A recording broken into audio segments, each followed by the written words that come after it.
Ito na mga kaibigan, uuwing nakapusas si Senador Legarda kasama ang kanyang anak sakay ng eroplano. Alright, welcome back to my YouTube channel. I'm Andy's Vlog. Mga kaibigan, mainit-init pa ho. Itong si Senador Loren Legarda kasama ang kanyang anak pabalik ko ng Pilipinas sakay ng eroplano, nakapusaso ang dalawang kamay na mag-ina. Kaibigan, palambing ako isang like sa video na ito kung nagustuhan nyo po. Please subscribe my YouTube channel. Hindi po ito fake news mga kaibigan, dahil mismo ibabahagi ko po sa inyo ang laman ng video na ito. Kalalabas pa lang ng balita buhat kay Ombudsman Remulla. Kinumpirma niya na babalik ng Pilipinas sakay ng eroplano, nakapusas ang dalawang kamay ni Senador Loren Legarda. Shoutout mga kaibigan, kumusta po kayo? Nako, ay sama-sama na ho ito sa kulungan itong mga DDS senador. Nandiyan po si Boy Kuryente,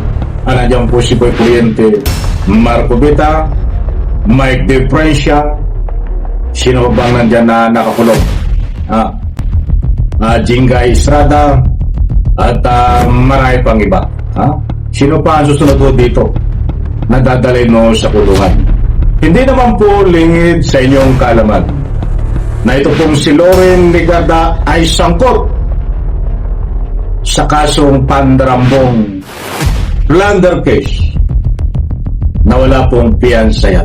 Kaya itong pumutok ko ang balita sa press conference ni Ombudsman Remulla na submit for resolution na ang kaso nitong mag-inang ito ay sabay sumibat, biglang tumakas papunta ho ng ibang country. Aba, ay lumatugtugin niya na yung ganyang mga politiko. Basta ho sila'y nakatunog na sila'y kakasuhan ng plunder, walang piyansa, ay magsasakit-sakitan ho, kunwari magpapacheck up diyan sa ibang country. But ang tunay na layunin po nila, hiding agenda, ay magtago. Abay, matalinong gonggong mo ito. Matalinong gonggong mo ito. Itong nasabing senador na ito at ang kanyang anak. Bakit na natin nasabing matalinong gonggong?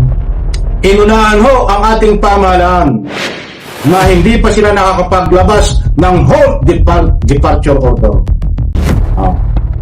Ay saka po sila lumabas ng bansa. Wala nga ang hassle, di ba? Ito, ibabahay ko po sa inyo mamaya. Itutuloy ko ang anumang komento doon. Ito muna ang ating panoorin. Babalik sa Pilipinas ang mag-ina sakay ng eroplano, nakapusas ang dalawang kamay. Nakataas bang ganyan? O nakababa ang dalawang kamay? Ito po mga kaibigan. Namin sa inyo mga detalye kung nasaan na nga ba ang mag-inang Loren at Congressman Legarda. Hindi ba nandun sa lugar na maraming puso? Oo. Yes. Oo. Pero magkaibang flight sila papuntang Hong Kong. Pero hirap kasi mag-book. Pero final destination dun sa land of croissants. Edi, medyo napuwasan ng init ngayon doon. Yung heat pababa na yung heat rate. So, they will enjoy it there. Okay mga kapatid, puntahan natin ang detalye nitong issue po tungkol sa mga Legarda. At may mga reaksyon na kasi kaagad dyan, at talaga may mga press con kanina naganap kung saan po nakuhanan ng mga pahayag ang ating mga opisyal. Ito yung isa sa mga quotable quotes na nakita natin kanina sa Montrance. Kung wala silang balak na bumalik ng bansa, uuwi daw na nakaposas ang mag-uwi. Yan po ang banta ni Ombudsman Boy Remulla laban sa mag-inang Senadora Loren Legarda at Batangas 1st District Representative Leandro Leviste. Ayon po sa mga otoridad, kahit hiwalay na po o hiwalay naging biyahe pa ibang bansa ng dalawa, sa France yung final destination naman. Pero si Remulla nga po naniniwala na hindi tatakas yung mag-ina sa mga alegasyon laban sa kanila. Ang sabi naman po ni Senadora Erwin Tulfo, Nako! at may Mga kaibigan yan, no? Pasensya na ho kung nireplay ko ho ito. Itong ika nga sinasabi ni Ombudsman Remulla na naniniwala siya na hindi tatakas si Senador Loren Legarda ang kanyang anak. At kung gusto nila nakapusas na umuwi sa kanilang eroplano, ganun ang mangyayari kapag hindi sila bumalik ng Pilipinas.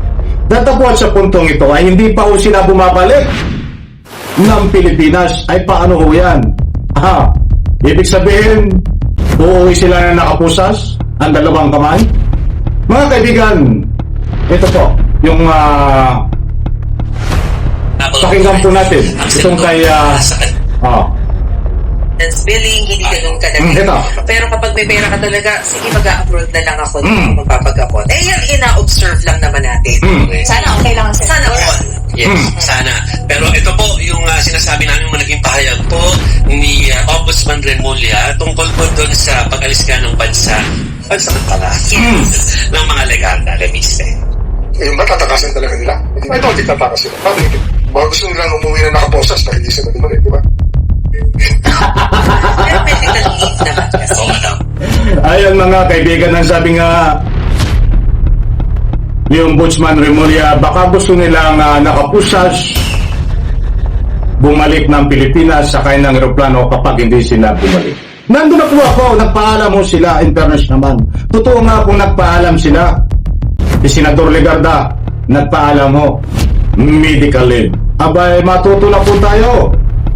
Magising na po tayo sa katotohanan.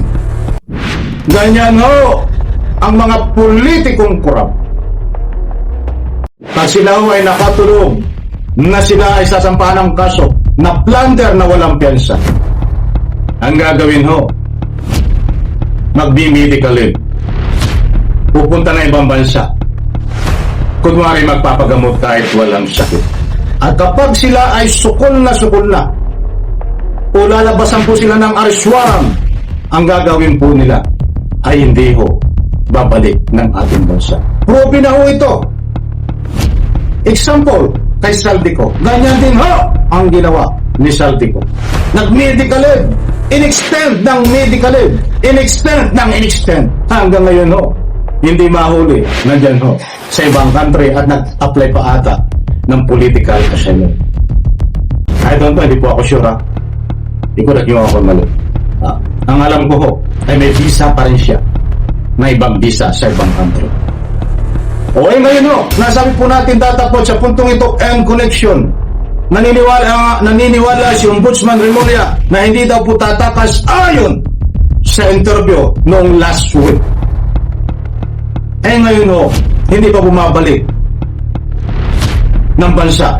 Ito nga si Legarda at ang kanyang anak. Ibig sabihin, hindi talaga sila babalik. Meaning, kung magbabatayo tayo dito ho sa mga paliwanag ng Ombudsman Remulla, ay uuwi po sila ng nakapusas sa kanilang eroplano kapag talagang hindi ho sila umuwi sa ating bansa. Mga kaibigan, alam ko nakuha nyo ang gusto kong punta. Ay sa takot na lang mo nitong umuwi. Ikaw ba naman ay nalaan pagdating ng Pilipinas, ang pamahalaan ay magde-declare na hindi ka na pwede mag-travel sa ibang bansa. Paano ka pa uuwi niyan? Nataranta na ho yan, gumagawa ng paraan yan, mga kaibigan. Abangan po natin, mga kaibigan, kung ito ay talagang uuwi ng Pilipinas. At siyempre, titingnan po natin ang binitawan ni Ombudsman Remulla kung tututuhanin niya na uuwi na nakapusas sa Pilipinas kung ito ay hindi babalik. Hanggang ngayon po, nandiyan po siya sa ibang bansa, ang magandang Loren Legarda, at nagtatago ho, mga kaibigan. Isang like, isang share sa video na ito. Salamat po.